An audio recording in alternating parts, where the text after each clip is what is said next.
안녕하세요. 천국의 별과 조회입니다. 오늘 제가 몇 가지 얘기를 드릴 겁니다.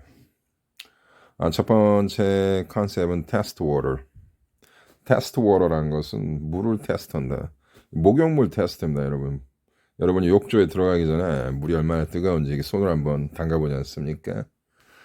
여러분이 수영장에 들어가기 전에 물이 얼마나 따뜻한지 이렇게 테스트하는 거. 이거 테스트 워터라고 합니다. 이 테스트 워터가 이별과 제외에서 왜 이 컨셉이 쓰이냐?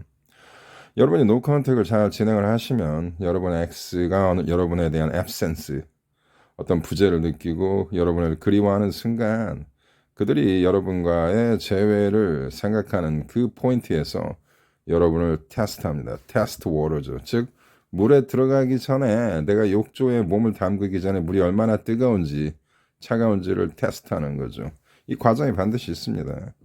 여러분이 그들이 여러분의 부재를 느끼고 여러분과 다시 재회를 고려할 때 이 테스트 워터 포지션이 반드시 발생합니다.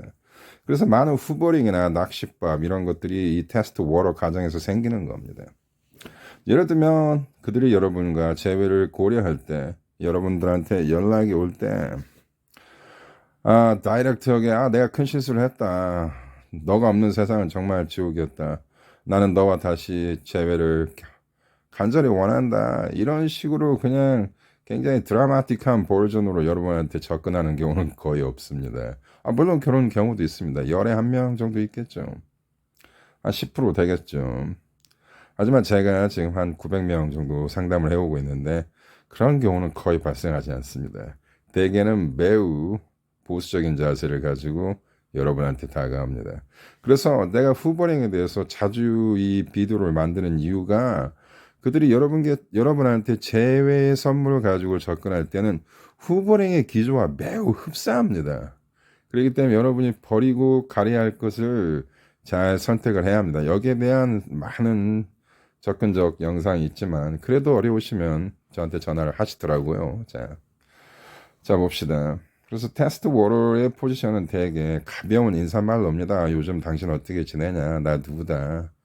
이런 식으로 올 때 여러분이 무시를 해야 하나 아니면 여기서 여러분이 이니시에이트를 해야 하냐인데 제가 이렇게 말씀을 드리겠습니다. 영어로 제가 하겠습니다. 영어가 참 좋은 것 같아요. Don't ignore, but don't initiate. 이렇게 말씀을 드리겠습니다. Don't ignore라는 것은 무시하지 말라는 얘기죠. 즉 그들이 여러분한테 테스트 워터를 하면 어떻게 지내냐? How you doing? 이렇게 그들이 인사를 하고 들어오면 여러분도 같이 친절하지만 공손하게 하지만 캐주얼하게 가볍게 응대를 해주는 게 굉장히 중요합니다. 나도 잘 지낸다. 넌 어떠냐?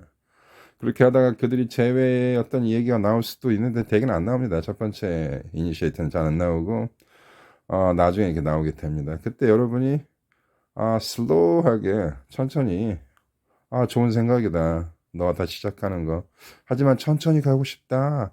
이런 식으로 여러분도 상당히 보수적으로 응답을 해주면서 제외의 꼬리를 하는 것입니다. 그러면 제가 아까 don't ignore와 don't initiate를 얘기했는데 don't ignore는 무시하지 마라. don't initiate라는 얘기는 여러분이 epic statement를 날려서는 안 됩니다. epic statement라는 것은 어떤 epic state of desperation이죠. 나의 어떤 절망적인 매우 간절하게 너와 다시 재회를 원한다는 그런 그 관계에 집중적인 그러한 것을 initiate 하지 말자란 뜻에서 don't initiate입니다. 그러니까 무시는 하지 말되 그렇다고 여러분이 그들한테 강렬한 에픽 스테이트먼트를 던지면 안 됩니다. 내가 정말 너를 너무 원하고 너무 기다려왔다. 제가 이런 얘기 많이 했죠. 그래서 여러분 머릿속에 기억을 하세요. Don't ignore. 하지만 don't initiate. 이걸 머릿속에 늘 기억을 하시기 바랍니다. 여러분은 언제나 polite and casual. 매우 공손하지만 친절하게 이렇게 응답을 해주시기 바랍니다. 제가 오늘 영어를 많이 썼네요. 예, 죄송합니다. 어떤 분들은 좀 부담스러울 수도 있고 어떤 분들은 매우 간편하고 좋다고 얘기하시는 분도 있고 호불호가 매우 강한 현상이죠. 자, 일단 이렇게 제가 말씀을 드리고요. 이 테스트 워러는 언제나 발생할 수 있습니다. 자, 그 다음에 이 테스트 워러의 포지션인데 전문용어로 블러핑이라는 게 있습니다. 이게 뭐냐? 여러분한테 일종의 위협을 가하는 그러한 문자 메시지 이런 것들입니다. 이게 이별한 지 얼마 안 돼서도 발생할 수 있고 이별하고 꽤 오랜 시간이 지난 후에서도 발생할 수 있습니다. 자, 그리고 한마디 제가 더 하겠습니다. 이 얘기를 하기 전에 아까 한 얘기 don't ignore, 무시하지 말자에 대한 더 자세한 얘기인데요. 이게 왜 우리가 무시하면 안 되냐? 이별이란 것은 어느 정도 진행을 하면 여러분이 노컨택을 진행을 하면 그들은 반드시 여러분과의 이별에 대해서 후회하게 됩니다. 제가 왜 이렇게 자신을 하냐? 이 어떤 심리에 대해서 제가 말씀을 드리겠습니다.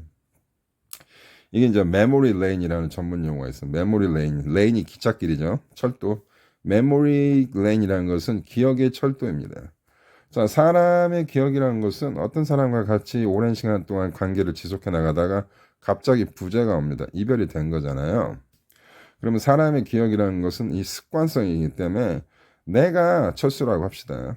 근데 내가 예림이를 찾다고 봅시다. 그러면 예림이와 나와의 일상적인 그 루틴의 어떤 생활 패턴이 머릿속에 기억되지 않습니까? 이게 어느 날 부재가 오는 거야. 내가 예림이와 늘 같이 아침에 조깅도 하고 저녁 때는 같이 밥도 먹고 주말에는 데이트도 가도 이러한 일상 패턴이 어느 날 갑자기 단절이 돼버려. 그럼 머리의 기억은요, 그 습관성을 회복을 못한 상황이기 때문에 계속 철도는 달려야 돼. 어느 날 철도가 끊긴 상황이 된 거잖아요. 사실은 지금 헤어졌기 때문에 더 이상 예림이를 못 보지 않습니까? 그러나 기억 속의 메모리 레인은 계속 달려야만 해. 그렇기 때문에 부재를 심각하게 느낍니다. 그래서 이 기억은 여기에 대한 어떤 굉장한 트라우마, 스트레스가 옵니다. 그래서 제가 늘 자신있게 얘기하는 거예요. 이 이별을 당하면은 여러분만 힘든 게 아니라 그들은 일종의 안도의 스테이지를 가긴 하지만 그 사람들은 이 메모리 레인의 충격 때문에 여러분은 몹시 그리워하게 됩니다. 그들의 기억 메모리는 여러분의 absence, 여러분의 부재를 받아들이기 힘들어합니다. 그래서 하는 거야. 하지만 진짜 이별이 되고 나서부터는 그들의 메모리 레인이 끊기면서 엄청 힘들어합니다. 그들은 그걸 모르기 때문에 여러분한테 이별을 때렸지만 사실 그들은 큰 충격에 빠지고 힘들어한다는 걸 나중에 알게 됩니다. 그래서 노컨택이 존나게 중요한 겁니다, 여러분. 그래서 이러한 메모리 레인의 어떤 충격파, 그들의 이별에 대한 후회가 생각보다 빨리 오기 때문에 어떤 사람들은 리바운드를 빨리 만들어가는 거예요. 그래서 여러분과 헤어진 이후에 리바운드를 빨리빨리 급속하게 잘 만들어가는 사람들은 애정 결핍 이슈가 있는 겁니다. 제가 수백 명을 상담하면서 자꾸 제 생각에 대한 확신을 얻게 됩니다. 사실 내가 배운 것이 내가 경험했던 것이 맞는구나. 제가 여러분들과 상담하면서 많이 제가 여기에 대한 확신을 갖고 있습니다. 그래서 저의 방송을 갈수록 잘 익은 포도주같이 더 확실하고 여러분한테 콘크리트한 단단한 여러분한테 솔루션을 드릴 수 있다고 자신합니다. 여러분이 저를 많이 도와주신 겁니다. 저한테 상담해 주신 분들 한 분 한 분한테 진심으로 감사드립니다. 너무나 고마우신 분들입니다. 자, 이야기를 계속해 나가겠습니다. 오늘 제가 메모리 레인 얘기했죠. 테스트 워러 지금 얘기했죠. 굉장히 중요한 얘기입니다. 자, 그러면 이제 블러핑 얘기를 합시다. 자, 블러핑이라는 건 뭐냐? 여러분한테 위협을 가한다는 뜻인데 대개 슬레이트 메시지가 옵니다. 어떤 식의 슬레이트 메시지냐? 여러분 이별을 했어. 근데 여러분이 어느 정도 노컨택을 진행을 하니 이때는 대개 이별한 지 한 달 안에 오는 확률이 높아요. 이별한 지 1주, 2주 후에 오기도 합니다. 이 블러핑 메시지. 그러니까 자기가 이별을 때려놓고 여러분한테 반응이 없으니까 이별을 또 때리는 거야. 이런 경우는 좀 드문데 가끔 있습니다. 생각보다 상당히 만연합니다. 여러분한테 이별을 했어. 그리고 여러분이 노컨택을 잘 해. 그러니까 다시 또 이별 메시지가 또 와. 어떤 식이든지 옵니다. 나는 참 어찌고 저찌고 너 없이 참 힘들었지만 그래도 나는 더 열심히 살기로 했고 우린 어쩔 수 없이 이렇게 헤어져야 할 수밖에 없다. 되게 뭐 이런 식입니다. 너는 매우 좋은 사람이고 좋은 여자였다. 좋은 남자였다. 하지만 너 없는 이 한 달 동안 좀 힘들었지만 그래도 나는 너를 잊고 우린 다시 만날 수는 없는 관계란 걸 깨닫게 되었고 우리는 그냥 이렇게 헤어지는 게 좋겠어. 이런 식으로 옵니다. 이게 협박이거든요. 그럼 여러분이 이걸 보고 미치겠다. 굉장한 손실감을 느끼고 있었는데 더 느끼게 만드는 거죠. 아주 공격적인 어떤 멘트입니다. 그러면 여러분이 여기서 또 아까 제가 얘기한 에픽 스테이먼트를 던질 수도 있다는 얘기죠. 그리고 많이 당합니다. 그리고 저한테 전화가 많이 옵니다. 자, 여러분. 이럴 때는 여러분 어떻게 해야 될까요?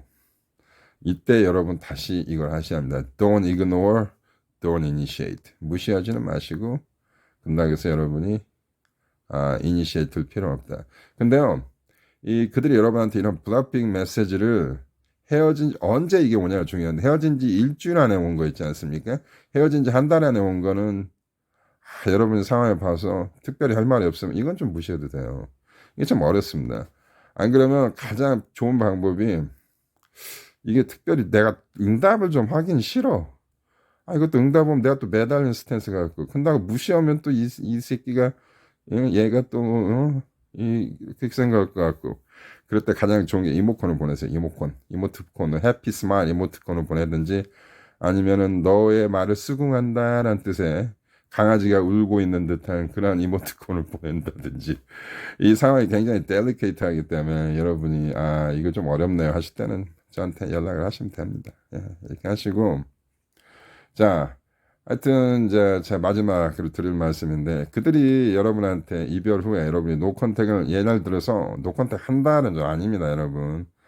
최소한 2달, 3달 정도는 하셔야 한다고 봅니다. 여러분, 3달 동안 노컨택 해야 돼. 근데 그 정도는 해줘야 여러분에 대한 제가 늘 얘기하죠. 안도의 스테이지 이후 여러분의 X가 거쳐가야 하는 7단계의 그 심리 변화 과정을 다 오버를 하려면 2-3달 걸려요, 되게. 그래서 노컨택은 기본적으로 한 3개월 하실 각오를 하시는 게 좋습니다.